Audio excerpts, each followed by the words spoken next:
Uh, First, I'd like to thank everyone for being here this morning, particularly in these trying times. Particularly wanted to thank the staff for being here. This is certainly going above and beyond, but this may be the shortest meeting we'll have in the history of this committee, I hope. I hope. But one note I would make is this, if you didn't notice, we don't have any requests for retroactive approval of contracts. This is just the second time in my 27 months on this committee that we've had this situation. So maybe it's a hope for and sign of progress for the future. But before we get into our formal agenda, and I'd like to ask Representative Fugit to lead us in a word of prayer. I think it'd be appropriate for this morning, if you would, sir.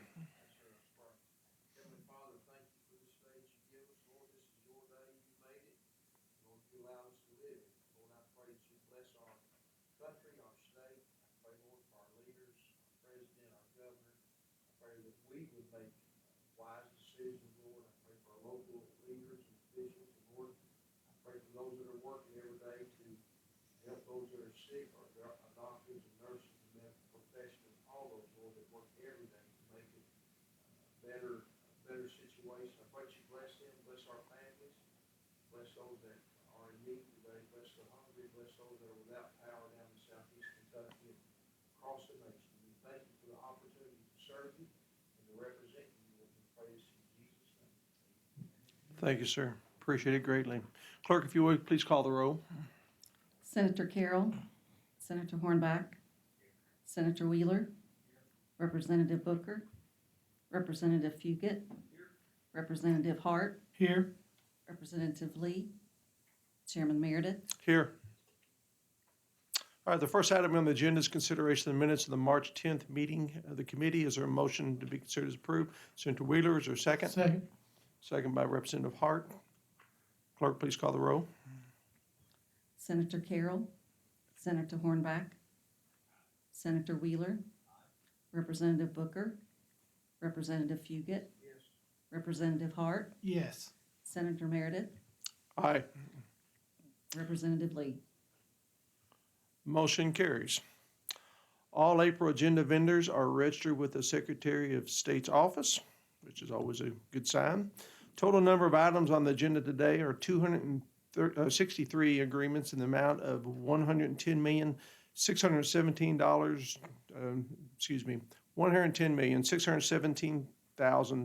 $110,617,275.08.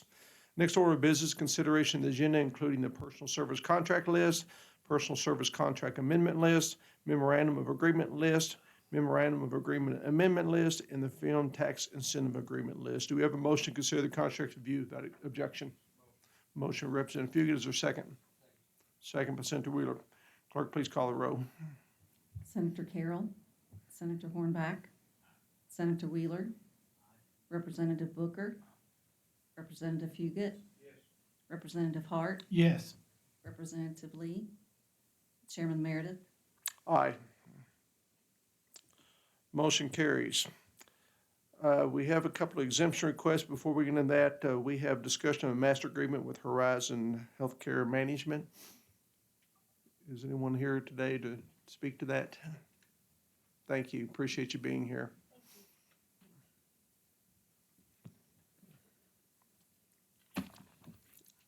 My name is Joan Graham. I'm the Executive Director of the Office of Procurement Services for the Finance and Administration Cabinet. And glad to have you here, certainly in these circumstances. You know, this is a very sizable contract, and, you know, I don't think there's any objection to it, just some explanation as to how it evolved, because this looks like it's on an emergency order. So can you give us some background of this particular agreement and how it evolved, and I guess specifically why it's part of a master agreement? It is. It's a master agreement, so it can be used by multiple agencies. There was a need expressed from CHFS and from Kentucky Veterans Affairs for medical services.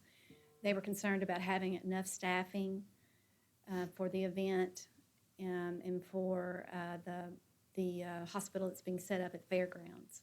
So that's primarily how it'll be used, to fill any gaps and for Fairgrounds. Well, in these particular circumstances,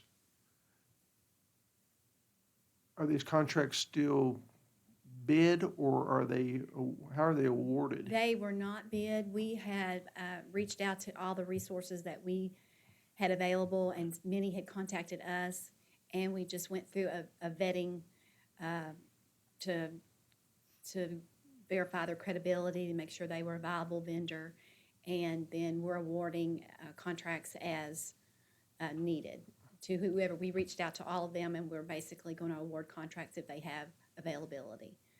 So they haven't started to use these contracts yet.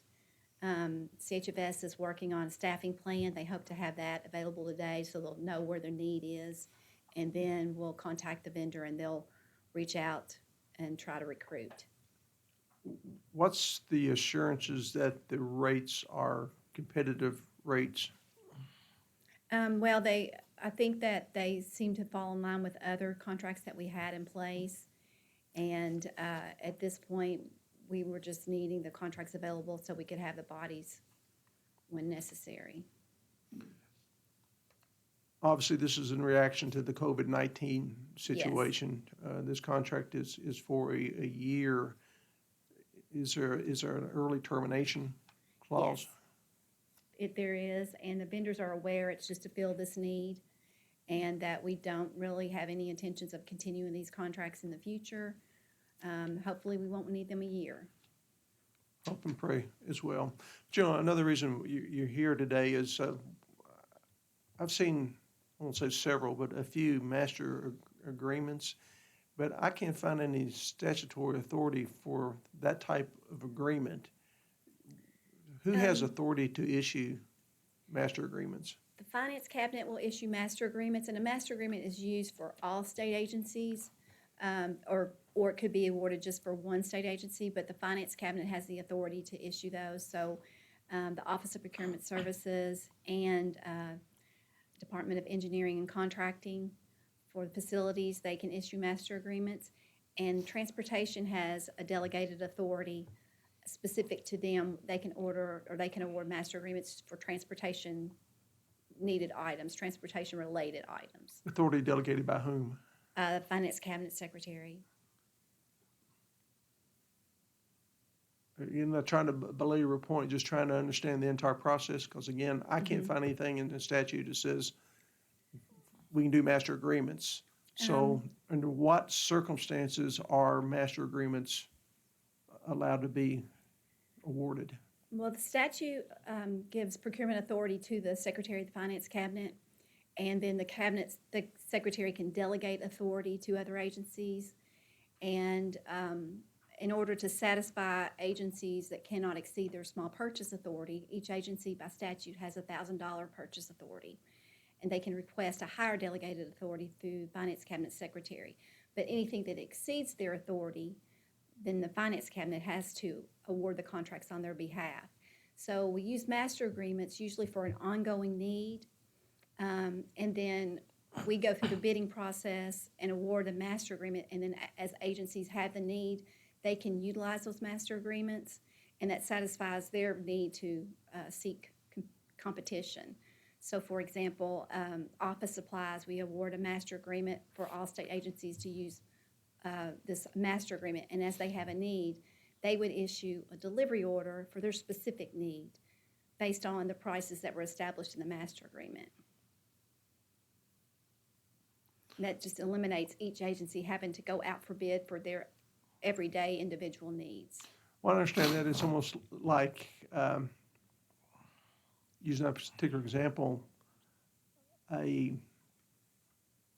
very broad contract that could cover all the agencies within the state for the issuance of supplies, necessary things to do business. But, you know, there's been some other circumstances that I'm aware of that kind of goes beyond that, like this particular contract. It's really not a commodity that you're buying other than labor.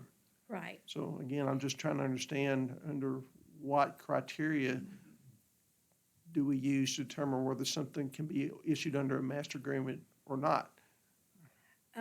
Well, the Finance Cabinet has the authority to issue contracts on behalf of the Commonwealth. Well, let me stop you there. When you say authority, by what statute? It's 45 KRS 45A, and I can't point you to the exact statute beneath that, but I'd be happy to find that for you. But then the secretary can delegate authority to agencies, and she does that through a small purchase authority. But in this particular contract, that's not a small purchase. No, but and so to prevent agencies from having to bid everything, because most things would exceed their small purchase authority, the finance cabinet can award a master agreement, and master agreements usually have a term of a year and then can have multiple renewals after that. And that's just to provide convenience to the agencies so they're not having to bid their individual needs. And I get that one, but let me give you another example that I'm personally aware of. And this goes back to 2012, whenever the Medicaid program went to managed care organizations. And those contracts were issued under master agreement. In that particular scenario, why did that fall under that particular category, an exemption? I think that in 2012, they decided that a master agreement can have a longer term than a personal service contract. And so it was determined at that point that the finance cabinet would issue those contracts and award. I think another factor was that the finance cabinet procurement office, that's what we do on a general basis. We issue contracts and award contracts, so there was more expertise available rather than in an individual agency. So that was another reason why they determined to issue the contracts as a master agreement. But then doesn't that require this committee to have to retrospectively approve that contract? Yes. And that's something that always concerns me, because if you retrospectively do that, then it's already in place and very difficult to turn back the wheels of time. And just for that particular situation,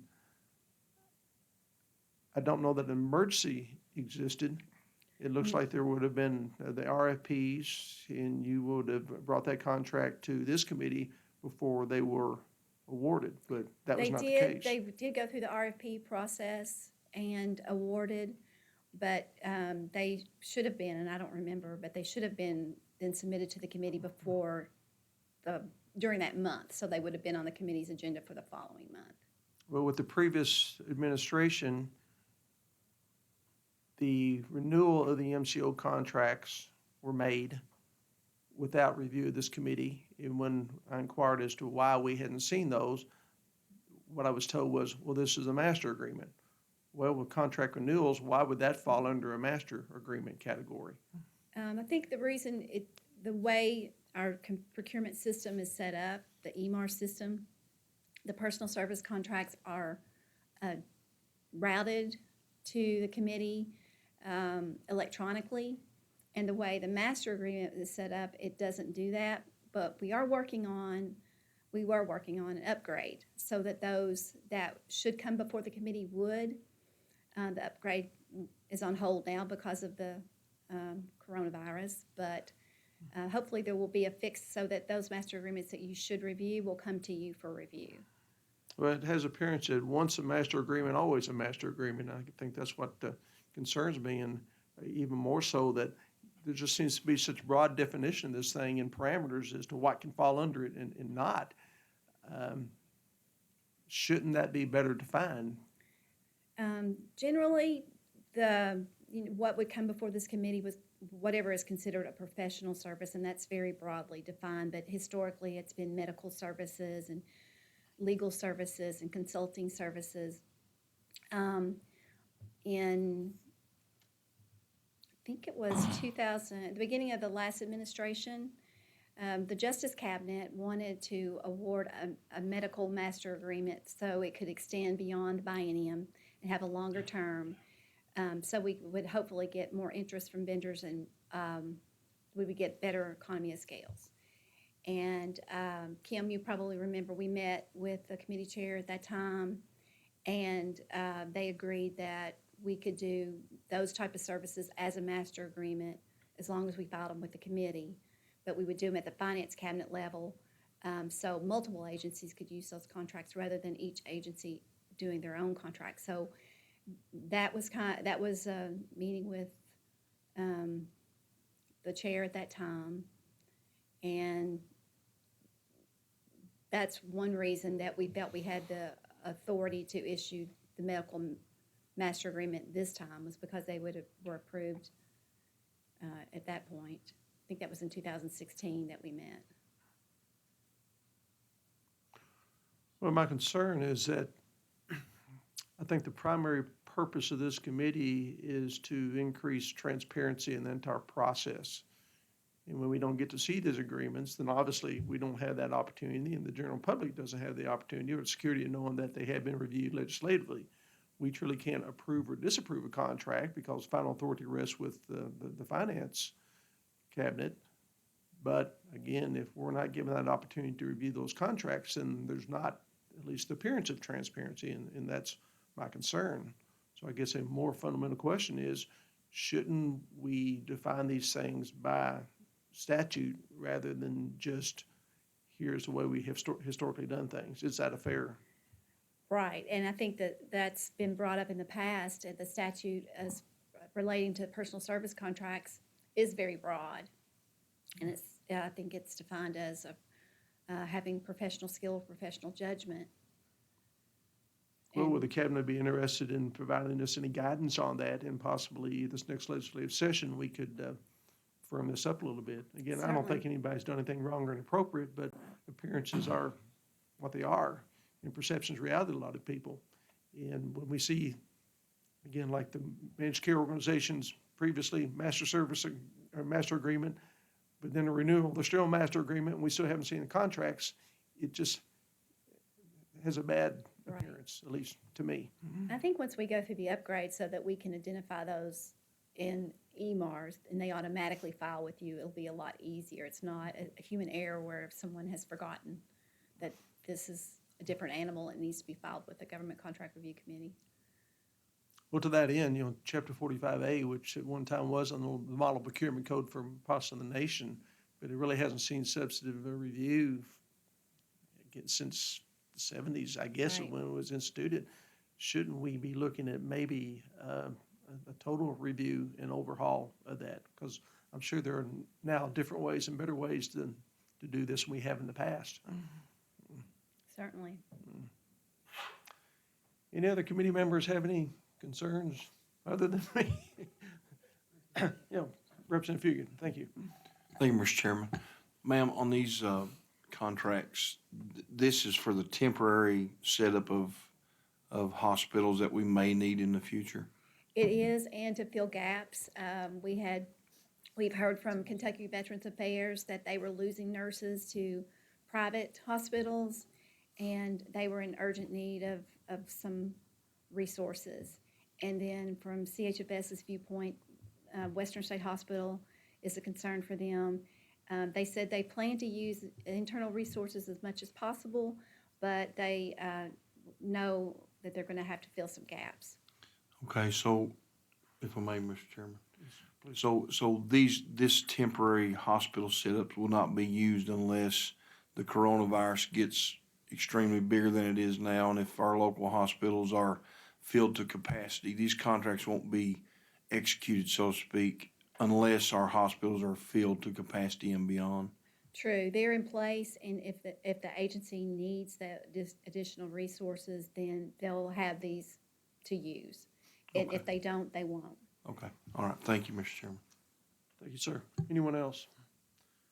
Not, I certainly appreciate you being here this morning, particularly in these circumstances, and appreciate you taking the time to educate me as the entire process, but I think there's some opportunity for improvement. But Senator Wheeler, do you have a comment, question? We don't have to, since it's already under the master agreement and it's already in place, I assume, so just for informational purposes, but appreciate that. Thank you. Appreciate you being here this Thank morning. Thank you. Final items on the agenda are exemption requests. One is from the Department of Agriculture to request exemption for Committee Policy Statement 99-4, which prohibits contracts and agreements from extending beyond the biennium for the purpose of dispersing funds for spay-neuter services. 100% restricted funds to expire on December 31st, 2020. And we have an exemption request from the Transportation Cabinet requesting exemption from the committee's routine review process for the KYTC's Aviation Economic Development Grant Agreements, and will continue to provide quarterly reports to expire June 30th, 2022. And that would be at their renewal time. Is there a motion to approve those requests? Motion by Representative Hart, second by Senator Wheeler. All those in favor of the motion vote aye, all opposed vote no. Clerk, please call the roll. Senator Carroll, Senator Hornback, Senator Wheeler, Representative Booker, Representative Fugit, Representative Hart, Yes. Representative Lee, Chairman Meredith. Aye. Motion carries. Before we adjourn, please note that our next meeting will be on May 12th at 10 o'clock. That's assuming that nothing changes that we beyond our control. But with that, as no other business, we will stand adjourned. Again, thanks everyone for being here this morning. Appreciate it.